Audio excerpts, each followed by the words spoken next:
This record of man begins with the land, at a time when it had no name. Islands which were no more than broken pieces of earth on the ever-changing face of the planet. A small corner, a charred world. This land, explored, reveals the grandeur and beauty of all earthly phenomenon. Time has aged her, the sun, the wind, and rain. As if by magic, the unknown forces and all the elements of the universe shaped, molded, and transformed her surface.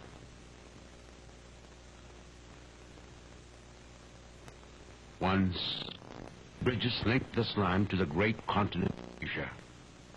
The first settlers crossed these bridges on foot. With this primordial struggle for survival, the history of a people begins. Of years later, the great layer of ice north broke in melting currents. The surging waters washed away these line ridges, leaving only patches of land in the depths of an endless sea. Thus, the Philippines emerged, an archipelago, a cluster of more than 7,000 islands in the Pacific.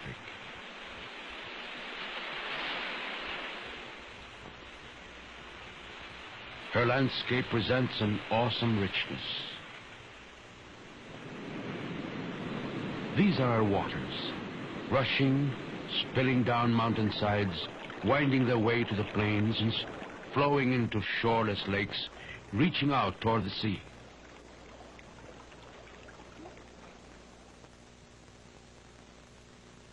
Her wilderness, her deep emerald jungles, the boundless forest tundra, the majesty of her noblest trees. Her people came from all over the world, seafarers in little boats called balangay, traders in junks from the east, conquerors in galleons from the west.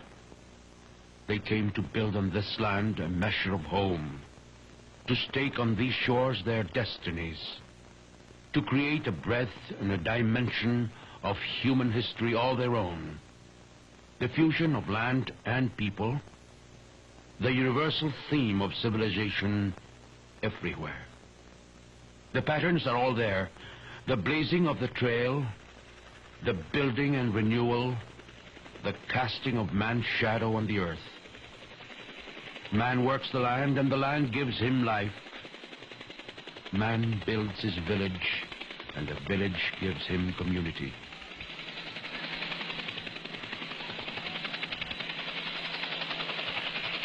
Man builds a city, and the city gives him power and the ultimate measure of glory.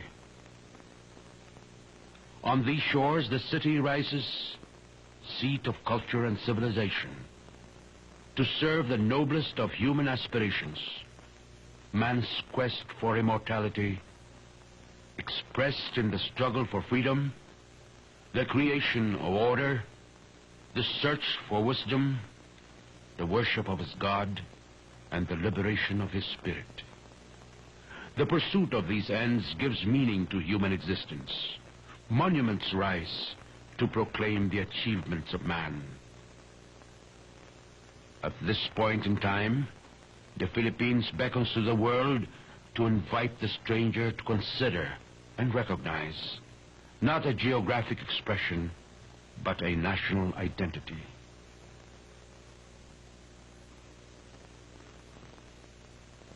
Confronting himself, tracing the wellsprings of his being, the Filipino search for identity is but a national aspect of the human crisis. And so, we peel off the mask and embark on our most perilous journey, plunging into the depths of ourselves. The forces of the earth have wrought their changes on the land. But today, the spirit of our people seek a new beginning in the unfinished story of a nation. Land and people witness the march of time, the rising landmarks of growth and progress. These times urge the Filipino to know himself, to rediscover his past and cultural beginnings, to give life today to an art and architecture which shall live on for generations of Filipinos. The Folk Arts Theater of the Philippines, completed in 70 days, stands as an achievement of Philippine artistry and determination to house the rich and varied arts expressive of the soul of the Filipino people, to present what gives flesh to the wellsprings of a race, a monument to the Filipino spirit.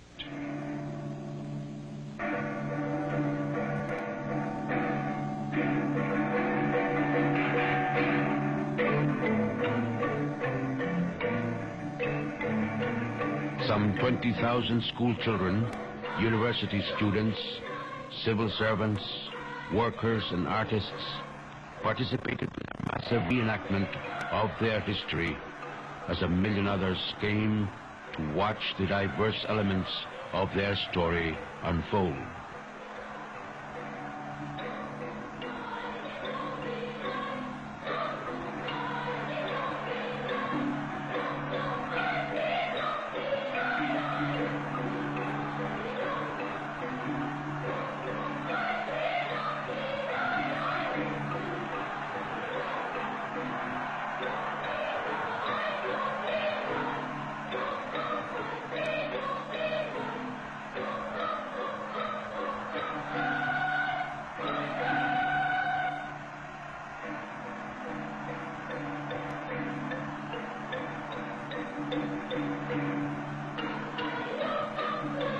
The occasion also coincided with the Miss Universe pageant, which brought together beauty candidates from all over the world.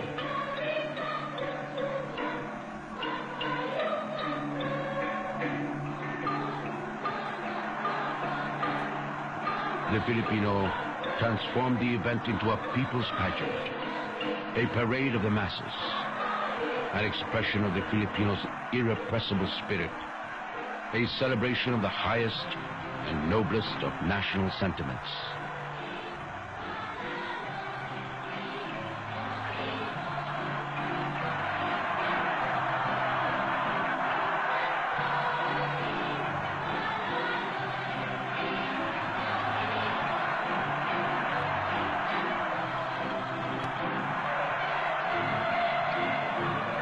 International guests from neighboring countries and from Mexico, Spain, the Union of Soviet Socialist Republics, the United States of America, Israel, Italy, and England came to grace the occasion. Among them, the Marquesa de Villaverde from Spain, Van Cliburn, pianist from the United States of America, Rufino Tamayo, painter from Mexico.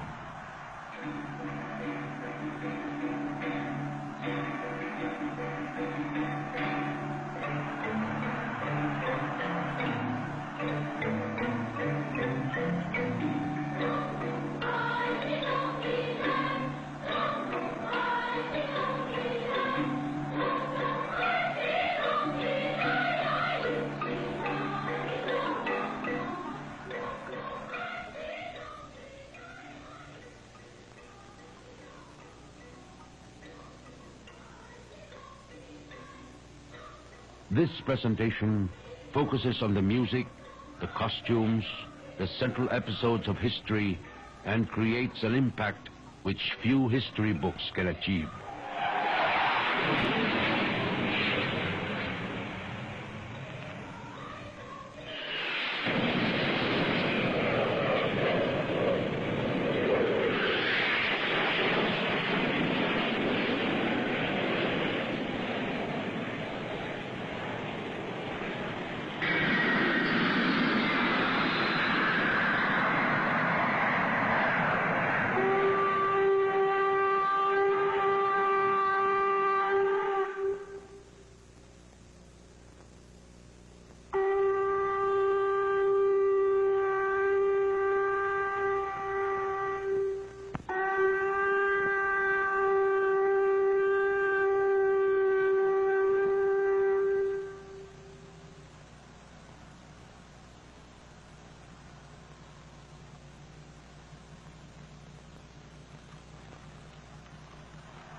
In an opening ceremony, generals of the Philippine Army make a formal presentation to President Ferdinand Marcos.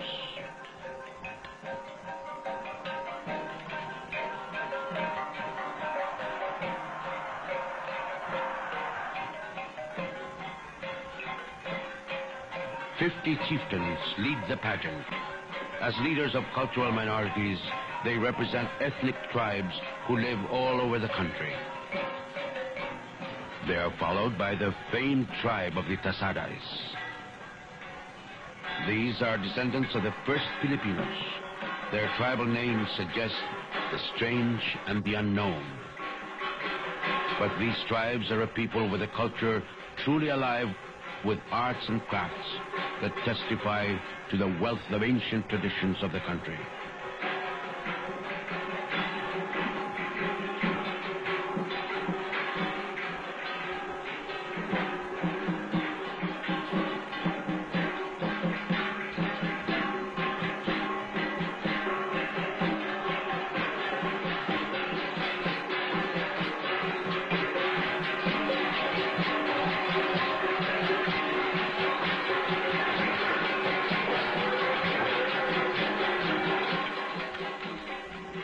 From the provinces of the north come the hardy mountain people known for their colorful costumes, their ingenious headdress, and their intricately woven clothes.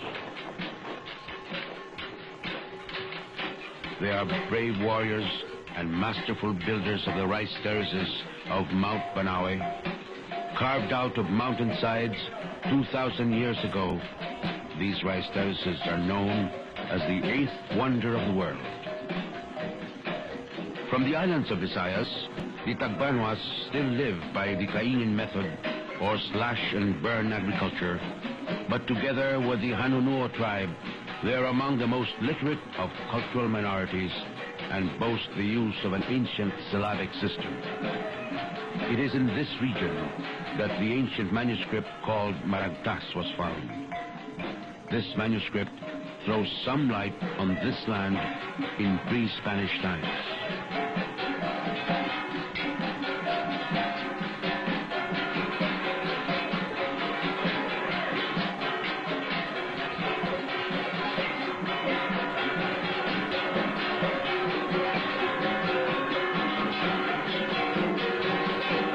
The Muslim tribes of the south are the greatest in number.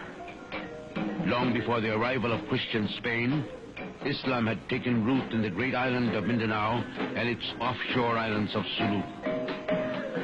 The Filipino Muslim has added to the richness of Philippine culture. But it is his resilience, a consistent posture of pride and courage, which sets him apart. The Maranaos call themselves people of the lake. Their highly sophisticated arts have made the area around Maranao Lake a center of Muslim culture.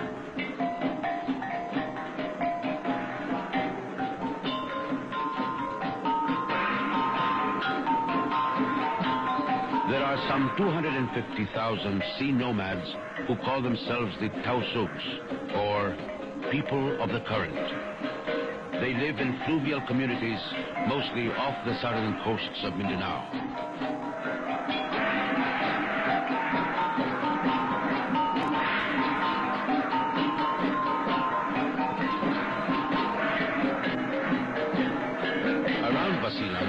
In the south, the Yakans live and are known for their rich weaving traditions and gay painted faces. While the Samals are ingenious builders of boats and, like many other Filipinos, rely on the bounty of the sea for their livelihood. The government continually works to integrate these minorities who wish to join the mainstream of Filipino national life, even as it protects the rights of those who prefer to remain and preserve their original way of life. These tribesmen number more than 4 million. Each tribe has something different to offer. The gentleness of manner, the charm of simplicity, the exuberance of arts and crafts, the unique dance forms, their ingenious instruments for music. But But over and above these, their way of life exhibits that ageless wisdom and understanding and observance of the timeless, unspoken laws of nature. All of these come together in a display of intense variety, of a convergence of cultural wealth.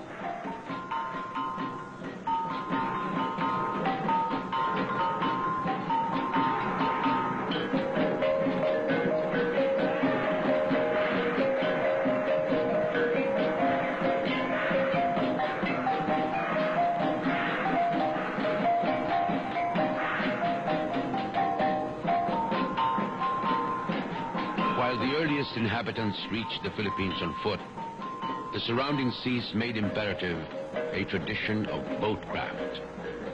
The Dumagat tribe fashioned the earliest boats. Hollowed from tree trunks, these vessels showed a high degree of workmanship. The Spaniards called the early Filipinos negritos. However, they called themselves Lord of the Land to indicate the antiquity of their settlement.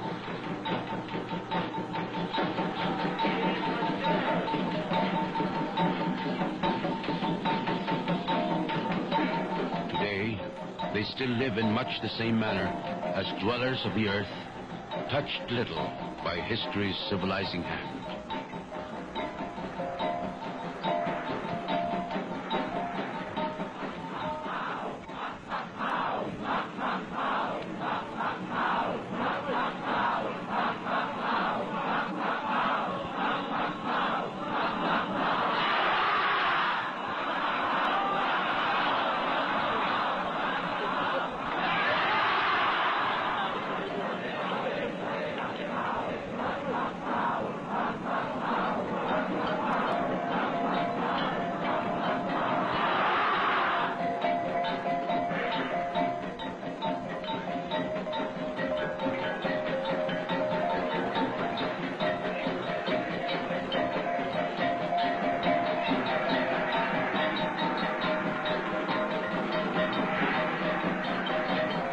The next wave of migration brought the seafaring founders, the Malays.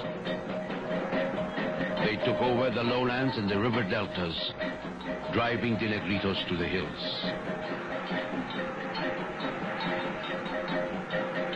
It is easy to conclude that they sailed from the nearby island of Borneo or farther inward from Indonesia.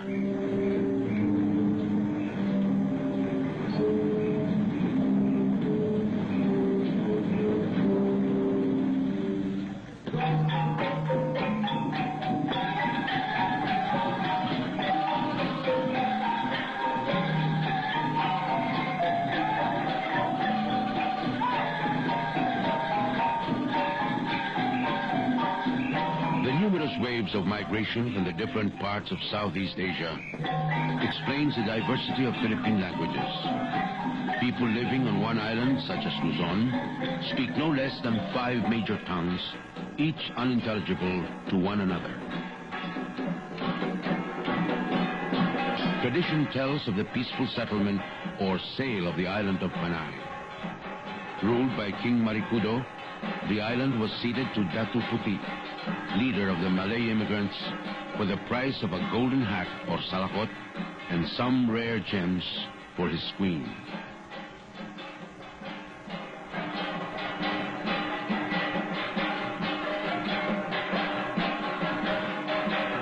These Malay forefathers were farmers.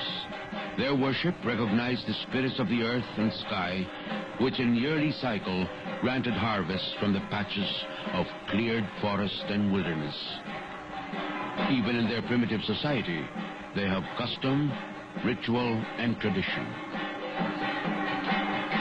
Their basic unit of society was the family, the large extended family who lived together in a settlement called barangay, named after the boats in which they traveled to the Philippines from their ancestral homes. Each settlement was ruled by a datu. This title referred to a leader, not the king. In his territory, there were free men and slaves, but each barangay was a free and independent unit. Through time, the winds of change swept the islands. The threads of many cultures, the streams of a racial mix, entered into the making of the Philippines. The Sulu lands in the south became a racial melting pot as the growing trade in pearls attracted adventurers from all over the world. Ships from as far as China, Sumatra, and Java came and created a trading crossroads in the south. Sailing trade routes to the east, the Chinese came in junks with goods for the commercial ports of the South Seas. As passengers and traveling merchants, they settled at various points in the archipelago to enrich the texture of national life as merchants and artisans.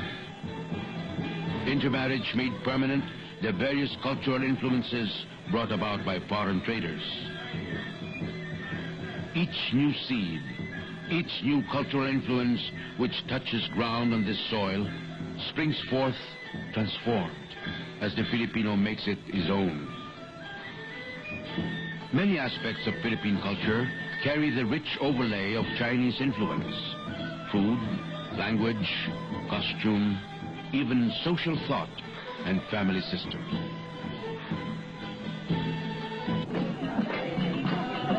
Through the two Indonesian empires of Srivijaya and Majapahit, Indian cultural influence flowed to the Philippines.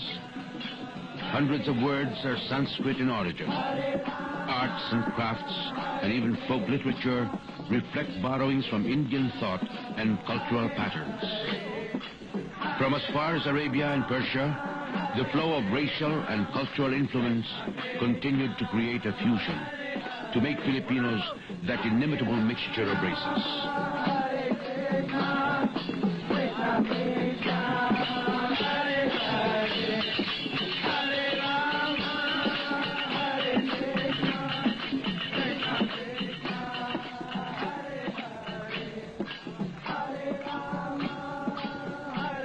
Filipinos are an ancient people, but history fused its destiny with the West. On March 16, 1521, Ferdinand Magellan and his conquistadores brought Spanish Christendom and the roots of Western civilization. 3 Spanish ships, sailing westward routes across the Pacific, raced the rugged coast of the island of Samar. Magellan promised the King of Spain that he would find a route past the great American continent to the famed riches of the Spice Islands. In this search, he drove his men through the overwhelming expanse of the Pacific. Through the long journey, they endured conspiracy, starvation, and disease. Raja Humabon, ruler of the bustling town of Cebu, received them with hospitality. Upon Magellan's urging, Humabon consented to be baptized a Christian and become a vassal of Charles, the King of Spain. Humabon himself had vassals of his own. One, the strong-willed and fearless Lapu-Lapu, chief of the island of Mactan. Because he refused to pay homage to the King of Spain, 60 Spanish soldiers set out to teach him a lesson. But the native warriors fought a brilliant battle. Armed only with bamboo spears, primitive cutlasses, and bows and arrows, Lapu-Lapu and his men stood their ground against the steel-clad Spaniards. Fighting for their land and their people, they drove the invaders back to sea. This rash attempt at dominion cost Magellan his life. The defeat compelled the 3 Spanish ships to weigh anchor in hasty departure.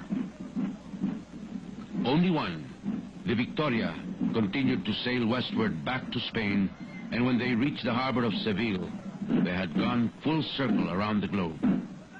These men, who journeyed to the Philippines, were also the first men to sail around the world. 3 Spanish expeditions were sent to the east. Each one made its landfall in the Philippines.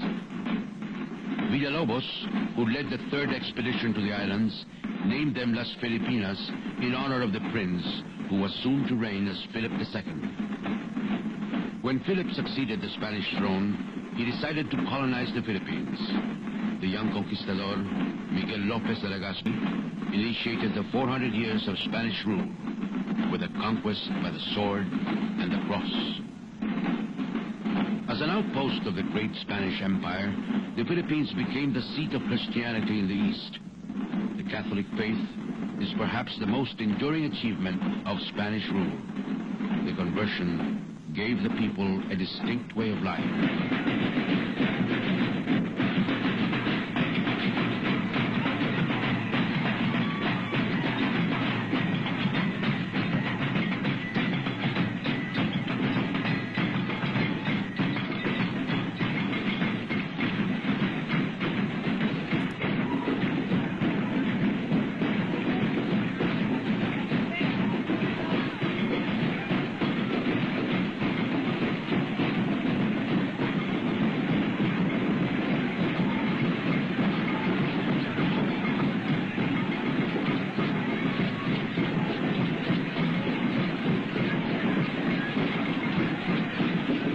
Festivals today are given form by an essentially religious spirit.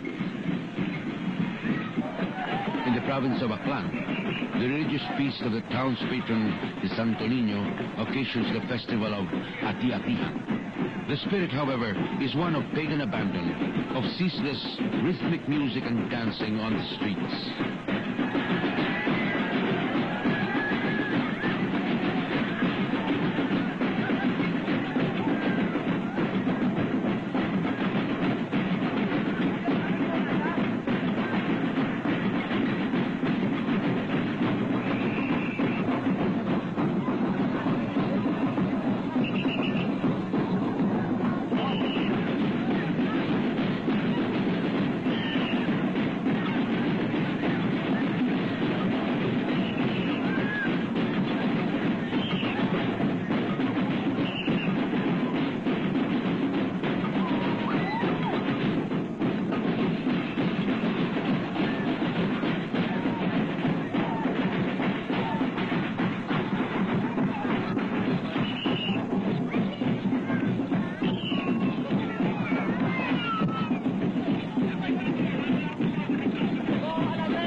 Religion is more evident in the obvious solemnity of the Moriones, which reenacts episodes from the story of the redemption. This celebration takes place on Holy Week preceding the Christian Easter liturgy.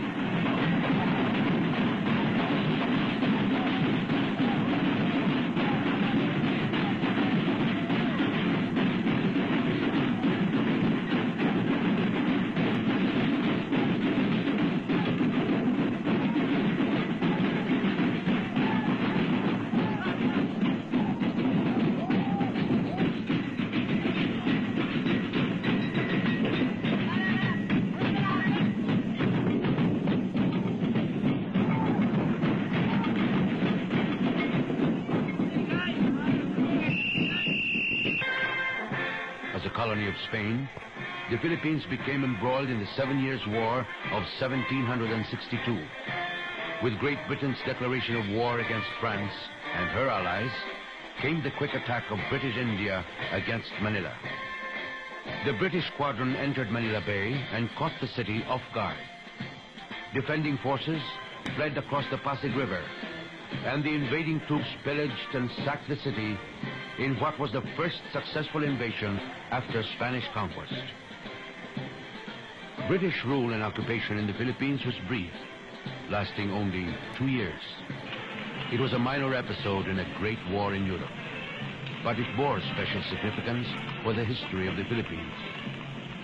The years 1521 to 1872 gave rise to the long line of heroes who began the arduous process of learning what it means to become a free nation.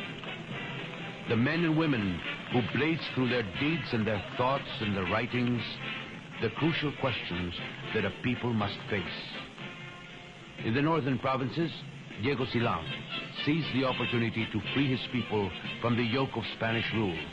and without reference to the British, spread his rebellion through the countryside. When he died from an assassin's bullet, his wife Gabriela took over the struggle, but the strength of British troops soon overwhelmed the rebellion. The peace treaty, which ended the 7 Years' War, provided for the restoration of the Philippines to Spain. But the flame was lit. The national struggle for freedom and autonomy had begun. The liberal ideas of Europe's enlightened period gave shape to the growth of national consciousness. Slowly, Filipinos realized the common grievance which united regional groups into one, the common grievance of the subject people. The colonial experience which itself served to create one nation, one fatherland. The leaders of the revolution themselves, rugged individualists, fostered different paths for the struggle. The young warehouse worker Andres Bonifacio believed that the time was ripe for recourse to arms, to right the wrongs suffered by his countrymen. To do this, he formed the Katipunan, a secret society which rallied together young recruits and the peasantry of Luzon to the cause of revolution. On August 26, 1896, he led the cry of revolt in Balintawak, which ended irrevocably the peaceful campaign for freedom. Others saw the same deteriorating situation, but took an essentially reformist view. The propaganda movement, which they began as exiles in Spain, called for the introduction of reforms by the Spanish colonial government. José Rizal, who rose as the foremost Philippine national hero, called for a period of learning and discipline for his people, to learn to work together, to unify their means, their purposes, and their ends. He was convinced that the move to armed rebellion at that time was disastrous. Instead, he inspired his countrymen to the cause of education, that by means of instruction and hard work, they may acquire a personality of their own, worthy of the liberties they demanded. Condemned to death by Spanish authorities, Rizal was shot by a firing squad in Bagumbayan on December 30th, 1896. His execution sparked the people's resentment, and the revolution spread like wildfire. On June 12, 1896, the Philippine Revolutionary Government, under General Emilio Aguinaldo, declared its independence from Spain in Kawit, Cavite. For the first time, the Philippine national anthem was sung, and the Philippine national flag unfurled.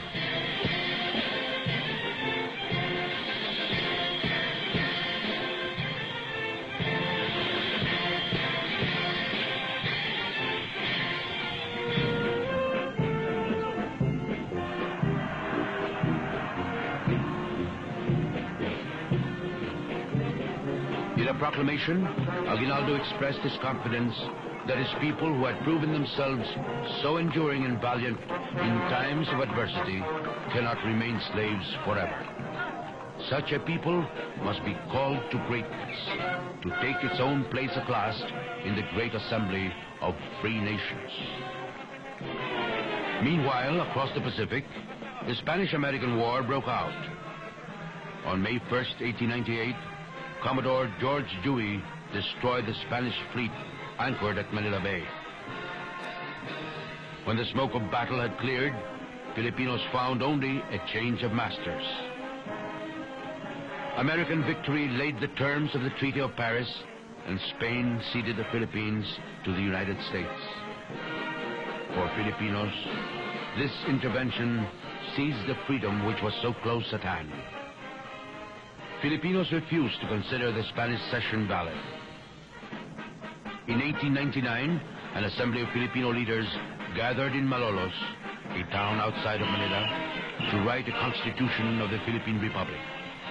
The document spoke well of their ideas for peaceful and orderly government. But the Republic was short-lived. In their battle against American soldiers, Filipino troops found they were no match for the formidable enemy. The Filipino-American War was a record of bitter defeat, and in the end, painful surrender. But there were moments of glory for the men who laid their lives for the land. General Gregorio del Pilar at Tirad Pass and the guerrilla fighters in the unnamed foothills of war. Filipinos began once again a period of tutelage, now in the republican institutions of American democracy. The new colonial power expressed sympathy for national aspirations and made solemn commitment to grant independence as soon as the Filipino people could demonstrate their capability for stable government. The Tidings-McDuffie Act of 1934 provided for an election of a constitutional convention which would frame the constitution of the young republic. Complete independence would be granted in 1946. But the interim period gave the Philippines the status of Commonwealth and self-government under Manuel L. Quezon as president. A charismatic leader, Quezon captured the love and adulation of his countrymen. His era was evocative of his fiery and flamboyant style. But it was a time of hard work, and the Commonwealth leaders laid the groundwork on which would stand the future Republic of the Philippines. Providentially, these leaders gave first priority to national defense. Sooner than anyone thought, one more long ordeal was to begin. The Japanese bombed Pearl Harbor on Sunday, December the 7th, 1941. That same day, Japanese planes bombed Clark Field, north of Manila. Japanese troops landed in both northern and southern Luzon. The retreat of Filipino and American troops under the command of General Douglas MacArthur brought them to their last stand. Bataan and the island fortress of Corregidor have become symbols for the bravery of both Filipinos and Americans who fought against the march of Japanese forces. The defense of Bataan and Corregidor upset the Japanese military operations in the Far East and halted Japan's thrust towards Australia. It was decided that President Quezon would leave the country to carry on the government in exile in the United States.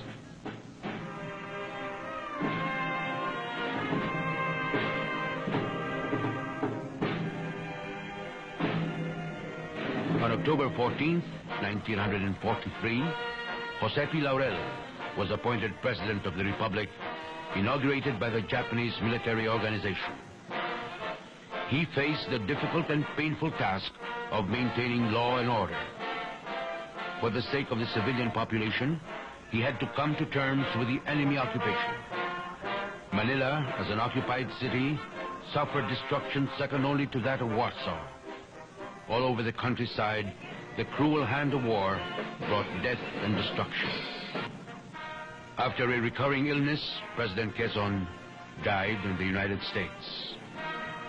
In his message to the Filipino people, the new President, Sergio Osmeña Sr., praised the heroic resistance of his people.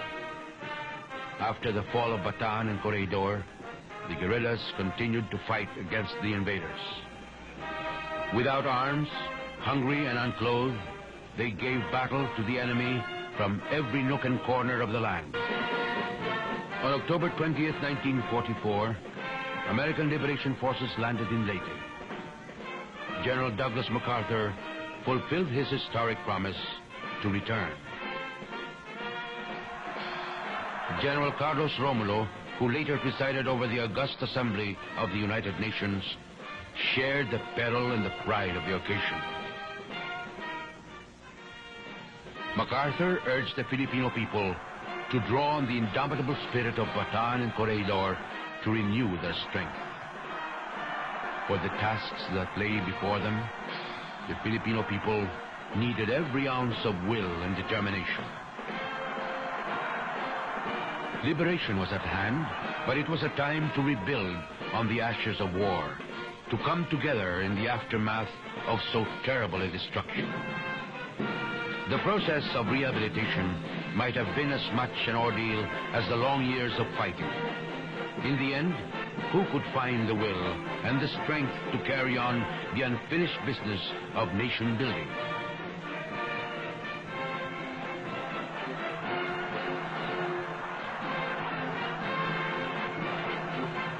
The long and painful quest for national sovereignty ended on the morning of July 4th, 1946.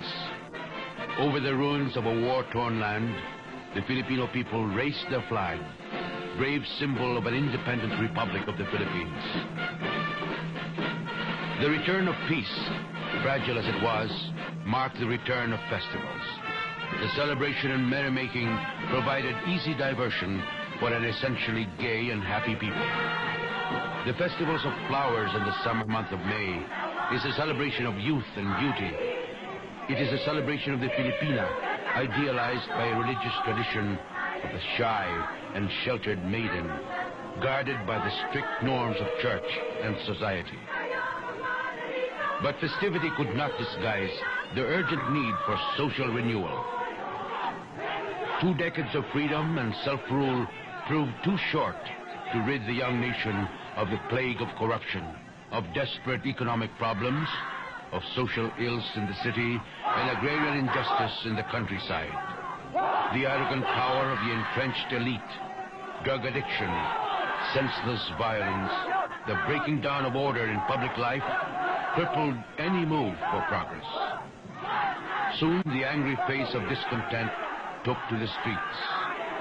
It was difficult to know what the people feared more, the violence of protest or the sense of defeat that anything would change.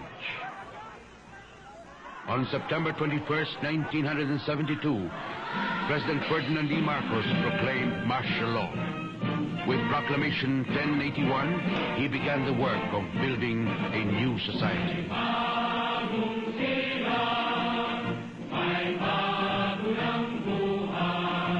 This decree was a promise, an earnest for the future, a monument to the revolution that transforms and directs for the ultimate freedom of man.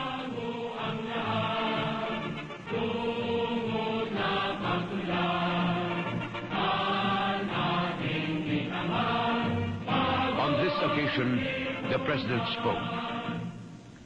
Change was at the heart of this program, edifying, liberating change. For the stark realities which continually confront man in a lifetime do compel change. A process of unceasing and irresistible flux is the rhythm of human life. Contemporary experience confirms the historical record of renewal, which is added upon every civilization, including our own in Asia. The comforts and the settled habits of time have had to be swept away by the onslaught of change, so that life itself might continue. Necessity makes its own fulfillment. In this way, man has been able to survive the forces of nature and refine his capacity for upliftment. This was every Filipino's dream, a dream of a reformed society. That dream must now become reality. The revolution must begin in the form of individual commitment, in the change of heart of a renewed and vigorous society. A society characterized by a new sense of order and discipline. A society fired with an enthusiasm for work, giving new vitality to commerce and the building of industry, governed by a spirit of trust and goodwill. This vision creates a new world and a new beginning, a solemn pledge to the country's youth for their world tomorrow. Today, the Filipino must look ahead, for he faces yet the greatest challenge.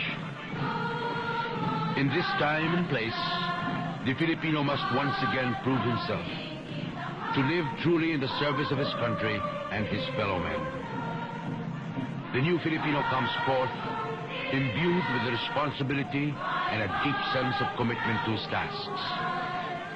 The protection of natural resources, the care of our cities, the fight against poverty and disease, the tilling of the soil for richer harvests, building the youth for a better and stronger tomorrow.